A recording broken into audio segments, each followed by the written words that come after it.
सिर्फ सपने नहीं दिखाते, सपनों के घर भी बनाते हैं हम।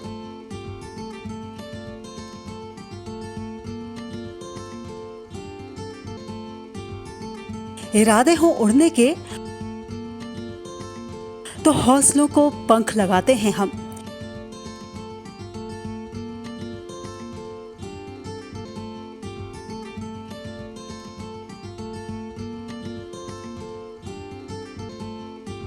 क्योंकि हम हैं लोढ़ा बिल्डर्स, सच की बुनियाद पर मजबूत इमारत।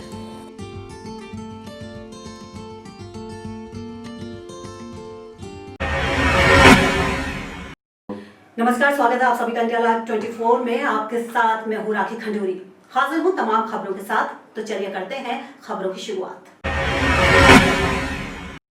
हिमाचल के मानव भारती विश्वविद्यालय सोलन के फर्जी डिग्री मामले की जांच का जिम्मा सरकार ने सीआईडी को सौंप दिया है। जांच के लिए एडीजीपी वेणुगोपाल की अध्यक्षता वाली 19 सदस्यीय टीम का गठन कर दिया गया है। ये जानकारी मुख्यमंत्री जयराम ठाकुर ने शुक्रवार को विधानसभा में कांग्रेस विधायक राजेंद्र राणा की ओर से उठाए गए सवाल के जवाब में दी। सीएम ने कहा कि इस मामले में ईडी और आयकर विभाग से भी संपर्क किया गया है। वहीं मुख्यमंत्री ने विपक्ष पर तंज कसते हुए कहा कि कांग्रेस सरकार अपने समय में इस गड़बड़ी को पकड़ नहीं पाई। विश्वविद्यालय मालिक राजकुमार राणा और रजिस्ट्रार के सिंह समेत 5 लोग गिरफ्तार किए गए हैं और दोनों ही न्यायिक हिरासत में हैं। हमने जो हमारे additional director general police CID Venugopal ji, उनकी अध्यक्षता में एक एसआईटी कॉन्स्टिट्यूट करने का एक निर्णय लिया और निर्णय लेने के साथ साथ में इस सारे मामले की जांच जो है वो तेज गति से आगे बढ़े, ताकि जो वर्षों से यहाँ पर इस प्रकार से फर्जी डिग्री का ये धंधा जो चल रहा था, इसका पर्दाफाश हम कर सके और इससे तमाम लोग जो जुड़े हुए हैं उन लोगों तक पहुँच सके। वहीं विधायक राजेंद्र राणा ने मामला सीबीआई को नहीं देने पर अफसोस जताया है। उन्होंने कहा कि फर्जीवाड़े के चलते 5 से 6 लाख फर्जी डिग्रियां बेची गई हैं और करीब 2000 करोड़ मुनाफा कमाया गया है। कि आज सदन में भी ये मामला मैंने उठाया है कि जब करोड़ों रुपए का लेन देन हुआ है और ये मामला को हिमाचल से ही जुड़ा नहीं है, ऐसा इसने इन्होंने जो डिग्रियां बेची हैं वो पूरे हिंदुस्तान में के साथ साथ विदेशों में भी लोग पहुंच गई हैं।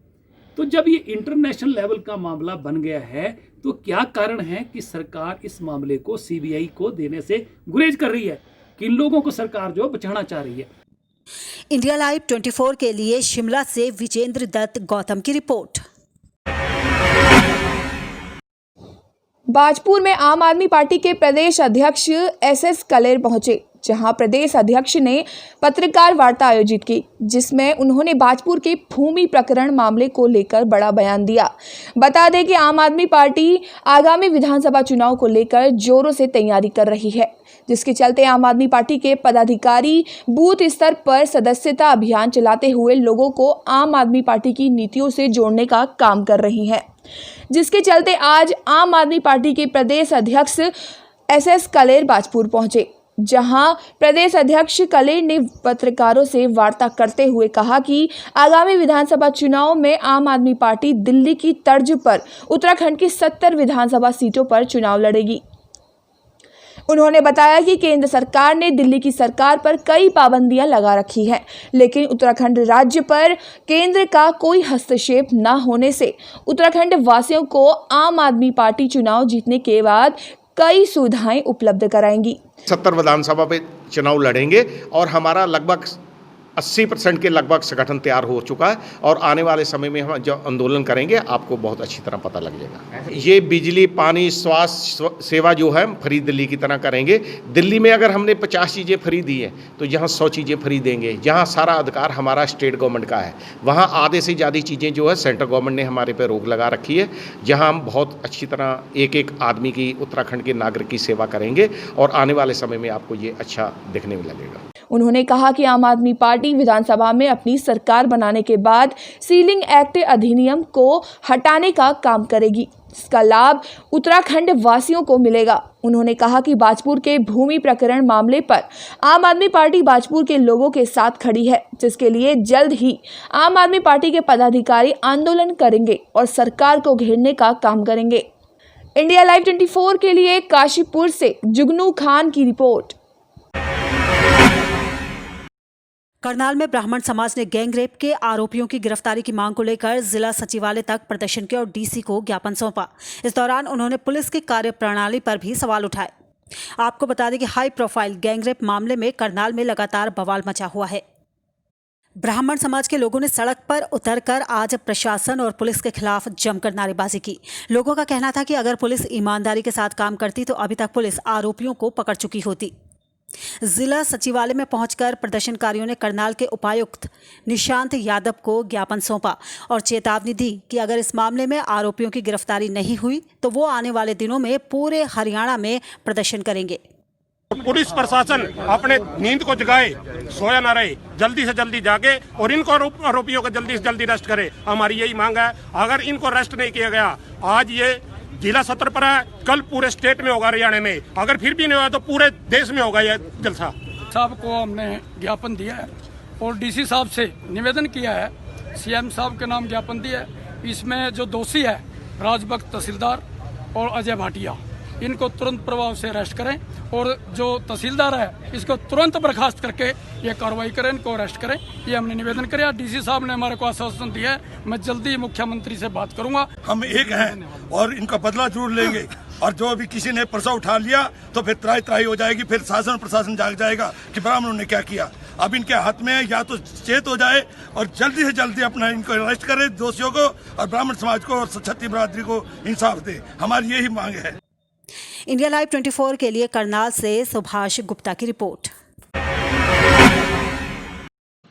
सैदपुर नगर स्थित कौशिक उपवन मैरिज हॉल में राष्ट्रीय स्वयंसेवक संघ का समन्वय समर्पण कार्यक्रम हुआ।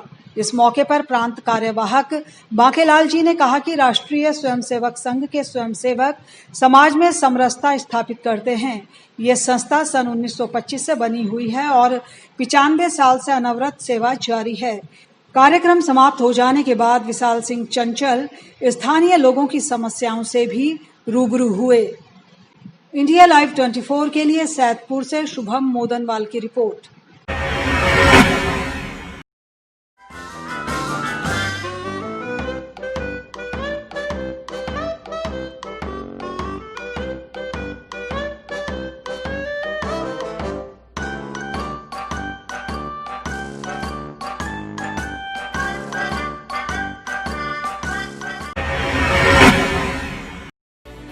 दौड़ती भागती जिंदगी में खुद को कैसे रखें फिट, मशीन के दौर में कैसे हाथों के हुनर को रखें हिट, बचपन में तालीम का, जवानी में EMI का, तो बुढ़ापे में अकेलेपन का कैसे करें बोझ कम।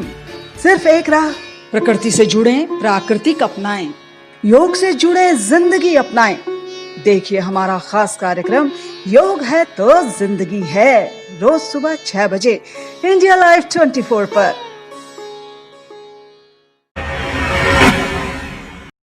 ब्रेक के बाद आपका स्वागत है। तो चलिए बढ़ते हैं अगली खबर की ओर। MP के खाचरोद में 8 साल बाद रोगी कल्याण समिति की बैठक हुई। बैठक में इस बात पर चर्चा हुई कि अस्पताल में सुविधाओं को कैसे बेहतर किया जाए, लेकिन इस दौरान पत्रकारों के सवाल पूछने पर SDM और BMO दोनों भड़क उठे। पत्रकारों का सिंपल सा सवाल था कि अस्पताल आए मरीजों को दूध और पानी गर्म करने के लिए भी होटल जाना पड़ता है, जबकि दान किया गैस का चूल्हा हॉस्पिटल में है। जिस पर BMO ने गुस्से में जवाब दिया कि हमें दान की हुई चीज नहीं चाहिए, उसे वापस ले जा सकते हैं। वहीं एसडीएम ने कहा कि पत्रकारों को इस बैठक में बुलाया किसने। कुल मिलाकर ये तो वही कहावत हो गई कि खिसियानी बिल्ली खंबा नोचे। इंडिया लाइव 24 के लिए खाचरोद से मोहित चौधरी की रिपोर्ट। सुकमा जिले में लगातार नक्सलियों की दहशत बढ़ती ही जा रही है। एक के बाद एक लगातार वारदातों को अंजाम देने के बाद अब नक्सली ग्रामीणों को भी परेशान करने से बाज नहीं आ रहे। दरअसल जग्गावम इलाके में नक्सलियों की बैठक हुई थी, जिसमें नक्सलियों ने 2 परिवारों को गांव छोड़कर निकलने की धमकी दी थी, जिसके बाद पलामडग्गू गांव से 4 बच्चों समेत 13 लोग अपना घर छोड़कर पोलमपल्ली पहुंचे, जहां पुलिस ने उनके लिए रहने की व्यवस्था की। आपको बता दें कि इन 2 परिवारों का बस इतना कसूर था कि उनके परिवार से एक युवक पुलिस में भर्ती था और इसी वजह से नक्सलियों ने उन्हें परिवार सहित गांव छोड़ने की धमकी दी थी। इनके बताए अनुसार नक्सलियों ने इनके लिए फरमान जारी किया था कि आप जितनी जल्दी हो सके, वैसे तो 5 दिन ही बताया था, 5 दिन के अंदर में आप छोड़ के चले जाएंगे ऐसा करके, तो वहाँ पे आए हुए हैं। और यही तो नक्सलियों का असली चेहरा है, आम आदमियों को परेशान करना, घर से बेदखल करना, मारपीट करना। तो यहाँ प्रशासन को भी की जानकारी दे दी गई है और उनको थोड़ी सहायता दी जा रही है किसी भी प्रकार से। हम लोग सभी पूरा प्रशासनिक लगा हुआ है उसमें। इंडिया लाइव 24 के लिए सुकमा से मनीष सिंह की रिपोर्ट। कानपुर पुलिस और स्वाट टीम ने आईपीएल क्रिकेट मैच में सट्टा लगाने वाले गैंग के 6 लोगों को अरेस्ट किया है। पकड़े गए आरोपी मोबाइल पर ओवर और रनों के अलावा टीम की हार जीत पर भी सट्टा लगाते थे। सटोरियों के कब्जे से करीब 94 लाख रुपये, 27,000 की नेपाली करेंसी, 11 मोबाइल, लैपटॉप, रुपये गिनने की मशीन बरामद हुई है। आरोपियों को फजलगंज, नजीराबाद और काकादेव इलाकों से गिरफ्तार किया गया है। गिरोह का सरगना सोनू सरदार जयपुर में बैठकर सिटी में सट्टे का नेटवर्क चला रहा है। मारे गए गैंगस्टर विकास दुबे का कैशियर जय वाजपेयी का साथी ईशान भाटिया भी अरेस्ट हुआ है। इंडिया लाइव 24 के लिए कानपुर से किशोर गुप्ता की रिपोर्ट।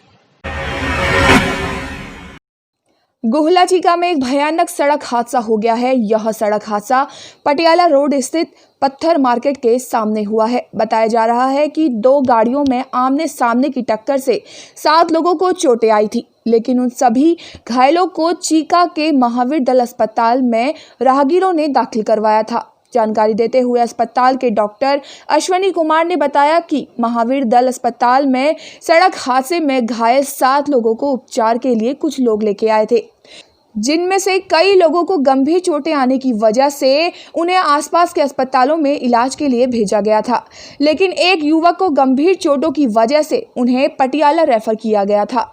हालांकि उसकी गंभीर चोटों को देखते हुए अंदाजा लगाया जा सकता है कि उसका बचना मुश्किल है।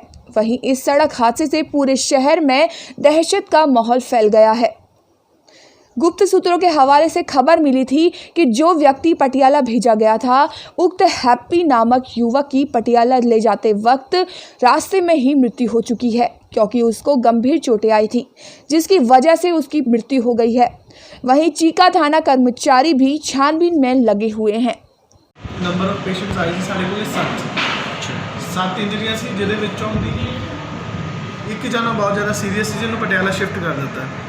ਠੀਕ ਹੈ ਜੀ, ਬਾਕੀ 6 ਜਿਹੜੇ ਹੈਗੇ ਸੀ ਉਹ ਮਾਈਨਰ ਫ੍ਰੈਕਚਰ ਵਾਲੀ ਸੀਗੇ, ਮਾਈਨਰ ਇੰਜਰੀਜ਼ ਸੀਗੀਆਂ। ਉਹਨਾਂ ਨੂੰ ਇੱਧਰ ਉੱਧਰ ਬਣਾ ਕੇ ਸ਼ਿਫਟ ਕਰ ਦਿੱਤਾ ਆ, ਫਿਕਸ ਅਪ ਕਰ ਦਿੱਤਾ ਉਹਨਾਂ ਨੂੰ, ਬੇ ਇਨੀਸ਼ੀਅਲ ਟ੍ਰੀਟਮੈਂਟ ਦੇ ਦਿੱਤਾ। Bureau news India live 24 Guhla Chica. और फिलहाल इसी के साथ इस बुलेटिन में बस इतना ही। दीजिए इजाजत, नमस्कार।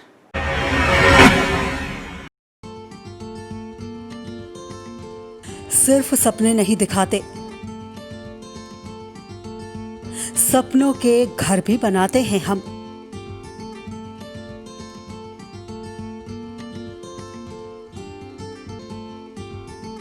इरादे हो उड़ने के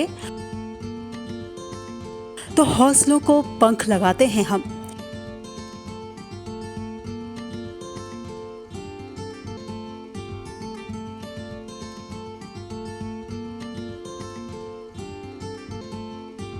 क्योंकि हम हैं लोढ़ा बिल्डर्स, सच की बुनियाद पर मजबूत इमारत।